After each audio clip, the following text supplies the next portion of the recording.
En mars 96, Bordeaux est au plus mal. Les Girondins viennent de se faire taper par une nationale en Coupe de France. Le club est seulement 14e du championnat et les espoirs de la Coupe UEFA se sont envolés à San Siro. Lors du match aller en quart de finale à Milan, Bordeaux se fait marcher dessus par la bande de Roberto Baggio. La défaite de but à 0 condamne presque la qualification des Bordelais.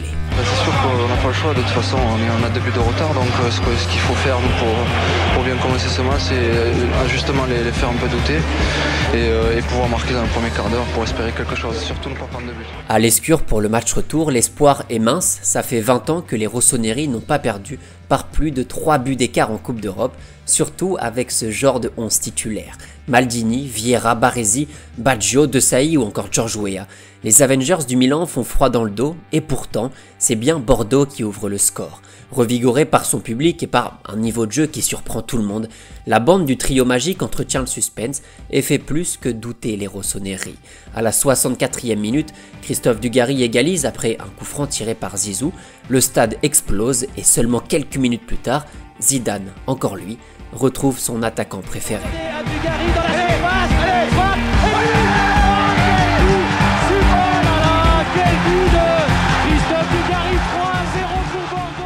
Bordeaux vient de renverser la plus grande équipe des années 90 grâce au doublé d'un véritable personnage, une star du football français qui polarisait toute l'attention autour de lui, pas toujours pour les bonnes raisons.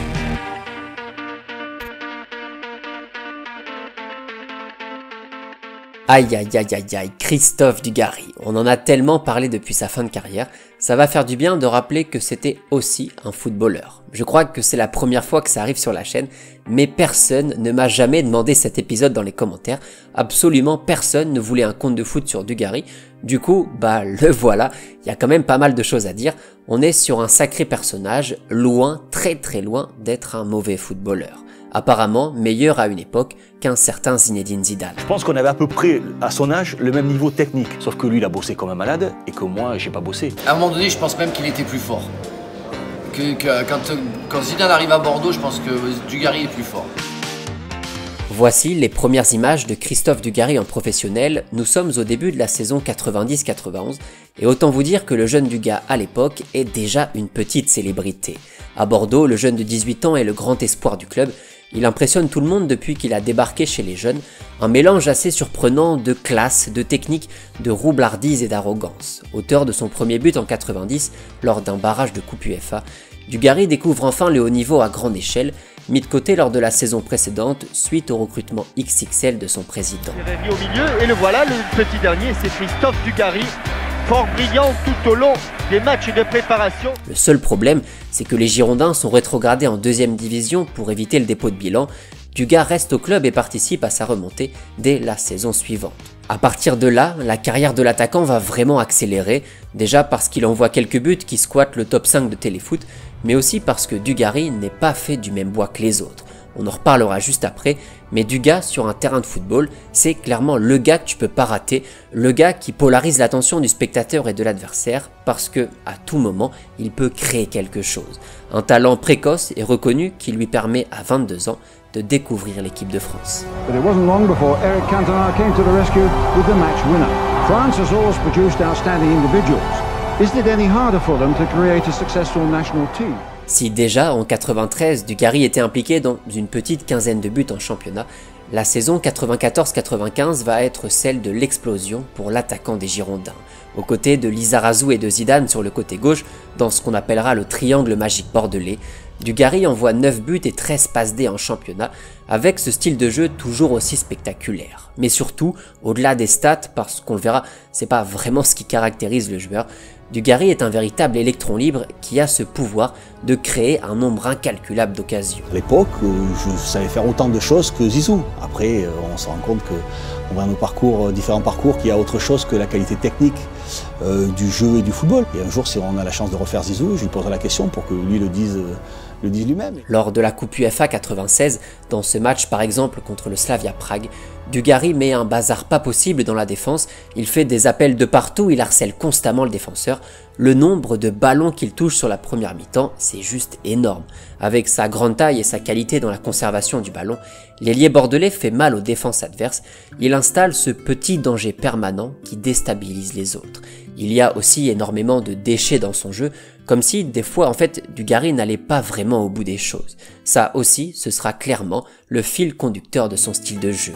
En tout cas en 96, Duga envoie sa plus belle masterclass contre l'AC Milan, ciblé pendant tout le match par les défenseurs milanais. Le Français ne lâche rien et marque le doublé le plus prestigieux de sa carrière. Bon, et même si les Girondins se font balayer en finale contre le Bayern et que la saison en championnat n'est pas très belle du tout, les dernières performances de Dugarry ont tapé dans l'œil de pas mal de monde. Zizou, cette image contre Milan, on voudrait la revoir contre Munich si possible pour le 3e but. Le même scénario, ce serait parfait pour nous. Pour le 3e but, peut-être Christophe à la passe et moi marqué. Ce serait l'idéal aussi, ce serait bien. Nous voilà donc à l'été 96 et Dugarry est bien retenu pour le championnat d'Europe aux côtés de ses deux grands copains que sont Zidane et Lizarazu. L'équipe de France manque clairement de présence offensive devant, Papin, Ginola et Cantona ne sont évidemment plus là, donc Dugarry se voit proposer un rôle assez important. Précieux dans la conservation du ballon et la création de décalage par ses déplacements. L'attaquant des Bleus réalise un bel Euro, il marque le seul but de la victoire contre la Roumanie. Bref, Dugarry a fait clairement son boulot. Mais surtout en 96, le petit feu follet du Parc Lescure décide de faire comme ses copains. Lizarazu part au Bayern, Zidane rejoint la Juventus. Dugarry, quant à lui, signe à l'AC Milan. Je suis arrivé 6 mois blessé parce que je venais d'être blessé au championnat d'Europe, je m'étais fait opérer du genou.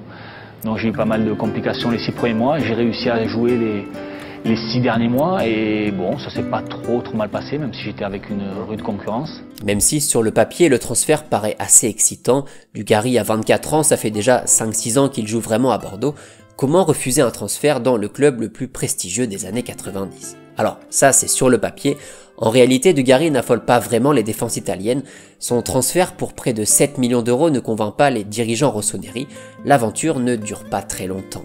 Au milieu de l'armada milanaise des Maldini, Weah, Baggio, Boban, Baresi, De Sailly, Dugarry ne trouve pas sa place et surtout l'AC Milan collectivement sort une saison catastrophique. Quand je suis arrivé dans le vestiaire du Milan, personne ne se dit bonjour, t'es comme ça, machin. Ok, j'adore Baresi, quoi. J'ai des joueurs géniaux. J'avais rien à leur dire, je savais pas quoi faire, je me faisais chier. Non mais je me faisais chier, ça me faisait chier. L'Italie n'est pas sa meilleure expérience, alors Dugarry rebondit en Espagne, au FC Barcelone, rien que ça, où la concurrence encore une fois est un petit peu épaisse. Rivaldo, Figo, Luis Enrique ou même Anderson, il y a du beau monde en Catalogne et Dugarry ne trouve pas vraiment sa place. Le pire dans l'histoire, c'est que pour sa première entrée contre le Real Madrid, Duga fait un super match, il fait des bonnes remises, des courses intelligentes, il tricote aussi un petit peu, Christophe nous fait du Dugarry. Malgré tout, le reste de l'aventure, on l'a dit, est plus compliqué, seulement une dizaine de matchs disputés en quelques mois, pas un seul but marqué, Dugarry n'a pas laissé d'empreinte en Catalogne. D'ailleurs, en 2019, quand Griezmann signe au FC Barcelone et que le club réalise une vidéo un petit peu hommage à tous les Français passés par le Barça, ils apparaissent tous sur la vidéo, tous sauf un, vous l'avez deviné, Christophe Dugarry. Ah mais c'est un club de pitre, sincèrement. Tu le renvoies encore? Non mais ça fait... T'as l'impression qu'il n'y a aucun projet dans ce club, la seule priorité c'est les mecs qui veulent se faire réélire et les présidents se faire réélire. Forcément, l'attaquant français cherche une porte de sortie et ouvre celle proposée par l'Olympique de Marseille, où son retour ne fait pas non plus l'unanimité. Le grand Dugarry des Girondins, celui de 93-96, semble avoir disparu, et pourtant à l'annonce de la liste d'Aimé Jacquet, Henry, Trezeguet et Guy Varche sont bien présents. Anelka n'est pas retenu, Christophe Dugarry est dans les 22. Plusieurs sondages parus dans la presse avaient plébiscité la jeune pépite d'Arsenal au détriment de l'attaquant marseillais, surtout que Dugarry ne va rien faire pour améliorer son cas. Lors du match de prépa contre la Finlande, à quelques jours du début du mondial, Dugarry rate une énorme occasion et se fait chahuter par Thierry Roland. Ah, il y a un bon contre-écart. Ah, mais frappe-le le ballon! Oh, quelle occasion! Assassino, malheureux! Ah oui, là tu peux pas le louper, hein, c'est pas possible. Et quelques jours plus tard, en ouverture de la Coupe du Monde, chez lui, plus ou moins au Vélodrome, Dugarry rentre en jeu à la 26e minute suite à la blessure de Stéphane Guy Varche. À peine quelques minutes plus tard, le Français débloque la situation et envoie une célébration monumentale, devenue presque culte, pour se moquer des journalistes qui l'ont critiqué. Tu les vois en plus, parce que dans la tribune, tu vois tous ces putains de journalistes. Et je me dis putain, vous êtes tous niqués. De la haine, tu vois. Le petit problème avec ça, c'est que Dugarry a bien marqué un but, mais alors tout le reste du match, c'est presque une parodie de football, comme si le Français en faisait exprès. Que des ballons perdus, des mauvaises passes, des contrôles approximatifs.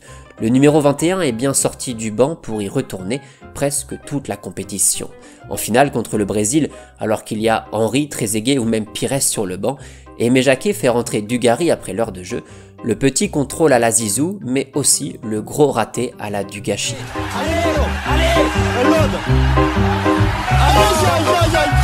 Je vais me casser le téléviseur. Ça fait 3 fois. Christophe Dugarry est bien champion du monde, il a même marqué un but, et malgré les maladresses qui ont bien fait transpirer Roland et Larquet, l'attaquant garde la confiance du sélectionneur. Parce que oui, à l'OM, Dugarry fait faire du bon travail, Marseille passe tout près d'un titre de champion en 99 et atteint aussi la finale de la Coupe UEFA. Une compétition ancrée dans l'histoire grâce à, vous l'avez deviné, Christophe Dugarry, après la fameuse bagarre dans les vestiaires de Bologne. Lors de la demi-finale retour en Italie, alors que l'OM se qualifie in extremis grâce à Laurent Blanc, les joueurs de Bologne craquent complètement et s'en prennent apparemment aux Marseillais. Dugarry explose et attise les hostilités. Non, sincèrement, j'ai zéro excuse. Je suis fautif à 100% du truc. Et je vais même aller plus loin. C'est presque moi qui déclenche le truc. Parce que si j'y vais pas comme un idiot, peut-être qu'après, il n'y a pas Patrick Blondeau, il n'y a pas le reste, il n'y a pas tout ça qui déclenche. Résultat des courses, Gallas, Dugarry et Ravanelli sont suspendus pour la finale. L'OM se fait mélanger 3-0 par les Parmesans. Merci, au revoir. Quelques mois plus tard, Dugarry décide de revenir à Bordeaux après ce passage plutôt convaincant sur la Canebière et retrouve un petit peu des couleurs. Choisi par Roger Lemaire pour disputer l'Euro 2000, Christophe Dugarry participe presque à tous les matchs, sauf la demi contre le Portugal. Loin d'être ridicule comme en 98, on a retrouvé un Dugarry plutôt inspiré contre les Pays-Bas, contre l'Italie en finale. Il fait plusieurs différences et joue les coups assez intelligemment. On revient au sujet principal de cette vidéo. Le Français a toujours eu ce petit quelque chose de différent, cette touche de génie bien dissimulée derrière sa nonchalance. Et toute cette partie-là, évidemment, ce n'est pas moi qui en parle le mieux. Tricks and so on, he do also in the training. And every time after the training, he stop aside with Dugarry and make tricks. And we are all like, look at them. Okay, 30 minutes. How you do this, guys? Le Français enchaîne Coupe du Monde et Euro, sa carrière de montagne russe semble avoir retrouvé les sommets, et Dugas veut bien le faire comprendre à tout le monde. On le voit dans des matchs contre le Celtic avec Bordeaux, contre l'Écosse avec l'équipe de France, le danger qu'apporte Christophe Dugarry sur le front de l'attaque, son activité permanente, ça c'est du talent brut. Par moments, on se dit même, putain mais Dugarry il aurait pu choper un ballon d'or, c'est pas possible. Bon. Puis après il rate sa passe et tout redevient normal.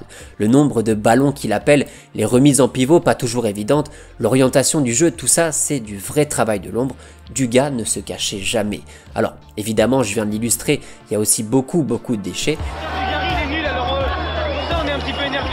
Mais ça fait partie de son rôle. Il est en permanence dans cette recherche de création et de faire avancer son équipe, donc c'est normal de lâcher quelques ballons. Dugarry reste un personnage qui cristallise pas mal les critiques, surtout dans l'Hexagone, et quand il décide de faire dégoupiller les supporters adverses, il le fait plutôt très bien. Voici, par exemple, l'un de ses buts en 2000 contre Saint-Etienne, passement de jambes, petit lobe et célébration iconique, le mélange 100% Dugarry. Talent pour les transformer en balles de but, le talent pur de Christophe Dugarry, le sang-froid du champion du monde pourtant conspué par le public depuis le début du match, et voici sa réponse. À l'époque, faut bien se rendre compte du statut particulier de Christophe Dugarry. Non seulement il n'est pas très apprécié en France, mais au-delà de ça, il est copieusement sifflé dans quasiment tous les stades. En 2000 par exemple, la FIFA organise un match amical entre l'équipe de France et une sélection mondiale avec pas mal de stars. Le match se déroule au Vélodrome et à chaque fois que Dugas touche le ballon, c'est littéralement la bronca. Ils sont au milieu de terrain. On est là pour Christophe Dugarry sur le côté droit face à West. Il est passé encore Christophe Dugarry. West.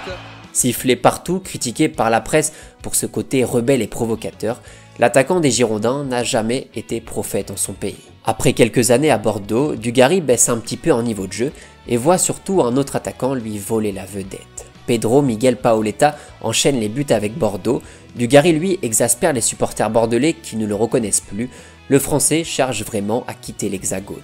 Il rejoint alors l'Angleterre en 2002 et le club de Birmingham City. Et autant vous dire que là-bas, son style de jeu a bien fait kiffer les supporters. Dugas et Birmingham, une petite histoire d'amour de quelques mois, où le français enchaîne dribble, remise, coup franc et célébration tirage de langue, le classique est de retour. Dugas va même planter une majeure qui va faire exploser le stade, celle-là non plus, personne ne l'avait vu venir.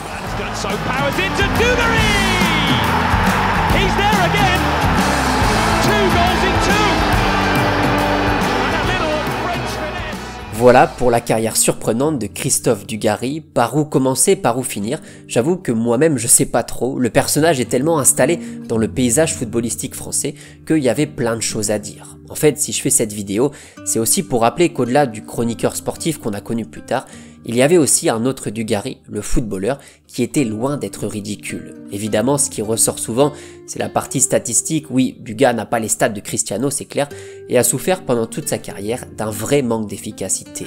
Assassino, malheureux! Cette action à Birmingham est peut-être l'un de ses meilleurs exemples. Pointé du doigt par les journalistes, moqué en France pour son mondial 98, Dugarry reste à la base un véritable espoir du football français, avec ce petit côté créatif qui agrémentait son jeu. Avec moins de 100 buts marqués malgré un bon petit ratio en Coupe d'Europe, l'attaquant français brillait surtout grâce à l'utilisation de son corps et de toutes ses qualités athlétiques. À Bordeaux, clairement à ses débuts, Dugarry était la grosse pépite parmi tous les jeunes, celui qu'on a lancé dans le grand bain à 17 ans, avant de le mettre au placard pendant plusieurs mois. Le trio magique avec Zizou et Bichente, le match contre Milan, l'Euro 96 et 2000, et bien sûr ce but lors du Mondial 98, le premier des Bleus avec en prime la célébration.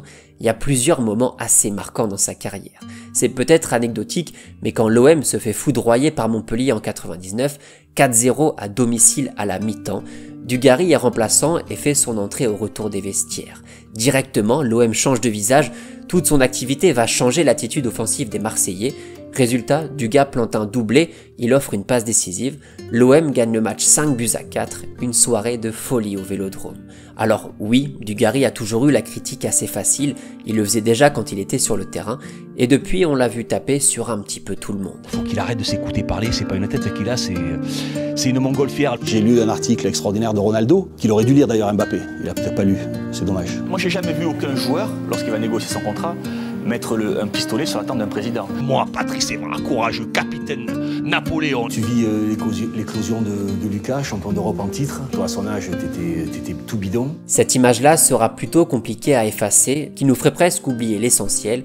Dugas était loin d'être un mauvais joueur de football. Tout l'imaginaire collectif autour du mec maladroit discrédite absolument tout le reste et toute son activité sur le terrain qui faisait rêver les entraîneurs des équipes jeunes de Bordeaux. La jeune pépite a confirmé sans jamais vraiment exploser, mais ici n'ayons pas peur des mots, une carrière où tu fais 50 sélections avec les Bleus, où t'es passé à Bordeaux, à l'OM, au Milan et au FC Barcelone. Qui n'en a jamais rêvé? J'avais la chance d'avoir un potentiel, faire partie des jeunes les plus talentueux. Et peut-être que parce que j'ai pas suffisamment travaillé, je me suis pas allé au bout de mes limites. Donc c'est peut-être mon regret. Tu sais, je pense qu'une de mes plus grandes forces dans ma carrière, avec les hauts et les bas, je m'en fiche de ce que pensent les gens. Sincèrement, je m'en fiche. Je ne cherche pas à faire l'unanimité. J'ai jamais cherché. Dugarry ne disparaîtra sûrement jamais de nos écrans, de nos radios. Depuis toujours, il fait parler de lui et de son personnage qui collait parfaitement avec son style de jeu. Un talent pur avec du football plein les pieds, maladroit mais bagarreur. L'histoire d'un pseudo-génie incompris et d'une insolence passionnelle. L'histoire de Christophe Dugarry.